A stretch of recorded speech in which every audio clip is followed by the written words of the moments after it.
Yes. So Bill and Ted were helped out in their campaign against evil Dr. Evil and Mr. Burns, who were trying to steal the election. There was a joke where John Kerry says, "You can't steal the election," and George Bush says, "Oh, yes, they can." I did it. So they were assisted in their attempt to stop this, but Clark Kent, a certain intrepid reporter for a major metropolitan newspaper, the cat Garfield, who was, of course, portrayed as a great big furry, one of those people. It was furries, perverts, whiffing around. But anyway, everyone kept mistaking him for Puss in Boots from Shrek. That was the running gag, and he would just, I'm not Puss in Boots, Garfield. And then there was a certain boy wizard named Harry Pothead. Actually, here they called him Harry Potter. A young Harry Potter was there. Hellboy. Yes, Bill and Ted met Hellboy, I think in 2008 or something. But actually, no, they met him in 2004. The first time around, he showed up in there as part of their show. So, but well, they are time travelers, so they could have come through the future before they went back to the past and actually met him before they met him for the first time. Oh, those paradoxes! Ugh. Anyway, and Catwoman, yes. Why? So they could do a Garfield Catwoman joke, of course, because there was no. Oh, wait a minute. Is that the year that awful Halle Berry thing came out? Maybe, but she would look like the classic Michelle Pfeiffer one, not the awful Halle Berry one. To help the evil villains do their evil, they enlisted Darth Vader, perennial evil on this show, easy. Michael Jackson, who had his own version of evil, he was going to be the Secretary of Child Services of the new administration. At one point, Harry Potter lands in his arms, and he goes, Christmas came early this year. That's the kind of jokes. Paris Hilton and Nicole Richie, and the Wicked Witch of the West. Now you're thinking, why would they bring back the Wicked Witch from Wizard of Oz? That was like frickin' in the 30s. No. See, this was when a certain Broadway musical started called Wicked. If you go and check the Incendia and other other little bits of background information on that, go and read the fine print. You see that Universal owns most of that, that musical. They've produced it. They actually are the money behind Wicked. That's why one of these days there's going to be a Wicked motion picture, and it's going to be a Universal picture. Now, who they're going to have in it, I don't know. If they're going to make it today, my bets would be Lea Michele from Glee. I mean, she looks exactly like Idina Menzel. I mean, they even had her be her mother on the show for obvious reasons. And she can sing. She's been belting out songs since she was a little kid. When I first saw her in Ragtime way back when she was like 12 years old. Or younger. I don't know how old she was when that was like the first run of Ragtime at the Ford, well, anyway, yeah, I go to Broadway shows. Duh! Big surprise there, huh? Anyway, so, yeah, so Wicked, you're going to have a Wicked movie one of these days. Maybe sooner than you think. Maybe next year, I don't know. I think it's in production or in pre-production or something. So, of course, they're going to promote it at Universal Studios. Oh, yes, cross-corporate synergy and all of that. So, yeah, they brought her up. Elphaba, although they didn't call her Elphaba then, they just called her the Wicked Witch of the West. And she would not be the last time she appeared at Universal during Halloween Horror Nights. Yes. Now you know why the green chick keeps coming back. It's because they've got a stake in her show. That's why. Okay. So she was there.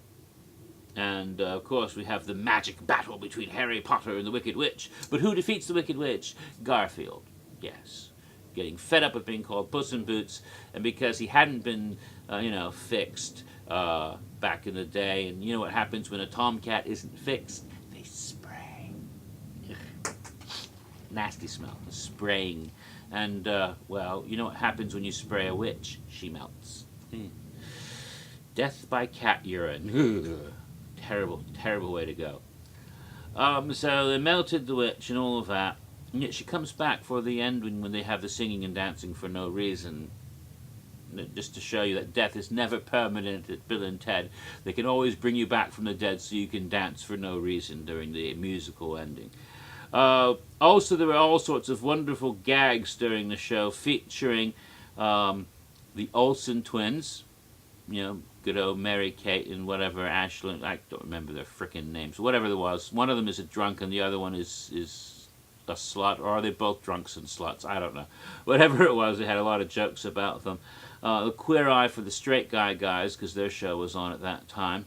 What the hell ever happened to them? The 15 minutes is over, I guess. They actually opened the show, and to help, you know, the whole, if you don't know who Queer Eye for the Straight Guy is because you're young, it was a bunch of gay men who were supposed to help straight guys get chicks. Okay? And it sounds a bit odd, but that's kind of what some of us do for a living. Helping straight people with their sexual problems, but never mind that.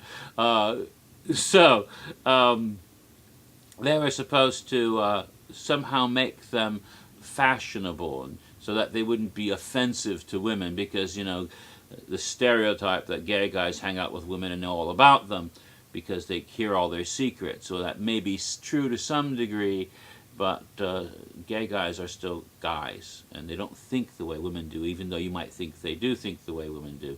There's still biological differences, but they might somehow understand, supposedly the idea is that they understand the feminine world better than the straight guy would, and therefore they can explain it and be the mediator between and bring the guy and the girl together, and so they can procreate and continue the species.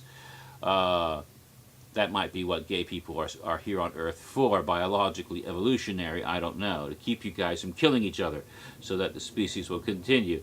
So apparently they would tell them how to dress, how to act, how not to smell bad, not to fart and belch in public, whatever, and make them nice and clean and stylish, and then the girls would go, "Oh, he's wonderful," and they would be happy together. Well, here they're going to help their straight brothers by presenting a group of scantily clad women dancing to Warrant's song Cherry Pie. So it was an excuse to have a group of hot, scantily clad babes on the stage doing an opening number, a song, and this would be something that would continue at Bill and Ted for many years, of course. Eventually they start adding hot guys as well as hot girls to it, thank goodness. So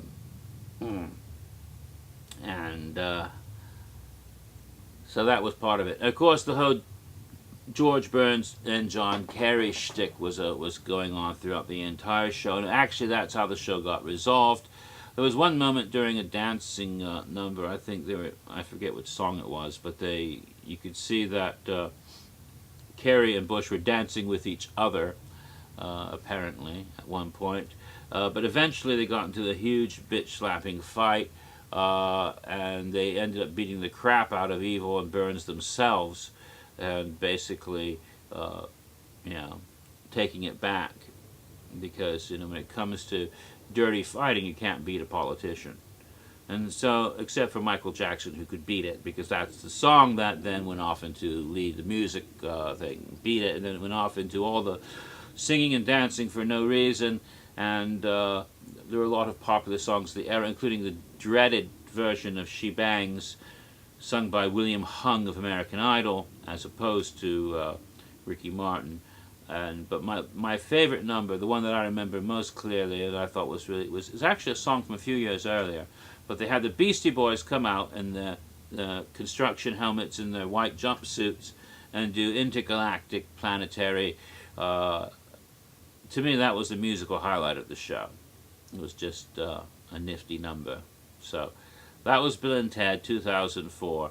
Political, intrigue, witchcraft, melting, gay guys presenting hot babes for straight guys, cats peeing on people. Oh, I forgot about Clark Kent. Yes, Clark Kent, of course, would become Superman. When he did so, he took off his clothing and revealed the red cape and little bitty, tiny little thong-like shorts. They weren't red, though. They were blue with the Superman logo right on the front. And the rest was skin. I mean, he was basically nude, except for the little thong. The Thong's bulge was not as big as you'd expect for a Man of Steel. And so the gag was, oh, so that's why the show is called Smallville. Nevertheless, hot Kryptonian going on there. So that was the gag with Superman to get him naked for us. Yeah, Bill and Ted was fun. So that pretty much wraps up Halloween Horror Nights of 2004. When it encompassed more than one park, it was 2 times the fear and stretched your breaking point to the very limits of your imagination.